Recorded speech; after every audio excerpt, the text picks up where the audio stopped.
Hello everyone, this is Mr. Appel, and today we're going to learn how to copy an angle to construct another angle congruent to a given angle. This is one of the trickier constructions actually that we do. I'm going to walk you through it and then you can practice it, and easy enough to practice. You can just draw any angle you like and then make a copy of it. So you can practice this as many times as you like till you get comfortable with the idea. So basically I'm going to start with a random ray. Whoops, let's try that again. Let's pick my pen tool. There we go. I'm going to start with a random ray that's way bigger than I need. So my point A, my vertex of my angle, is right there. So there's my point A. And now basically what I need is, I need an aiming point. If I want to match that angle, I need an aiming point. So you remember when we did this with a protractor, if you were going to do this with a protractor, you'd measure the angle to get your aiming point. But you're not allowed to do that. So we're going to do a little trickeration here, if you want to call it that, which I do because I like to say trickeration. So what I'm going to do is I'm going to put my compass on the vertex of my angle, angle A, and I'm just going to open it up to an arbitrary length, and I'm going to mark the intersection of both rays.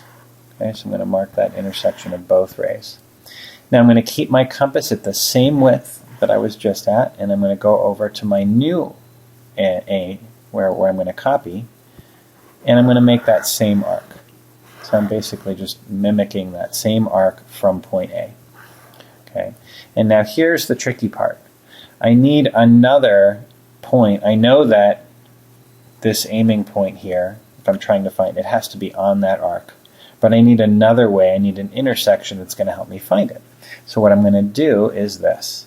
I'm going to take my compass and now measure the distance from this new intersection point that I just created and the other intersection point that I just created. So the distance basically between those two.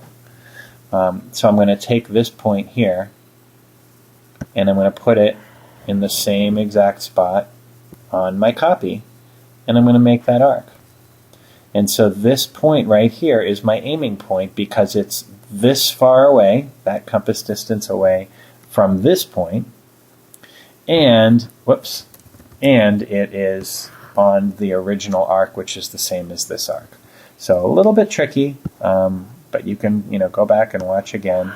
But now I've got my correct aiming point, and so I can go ahead and draw that, and you can see that that angle is in fact congruent to that one.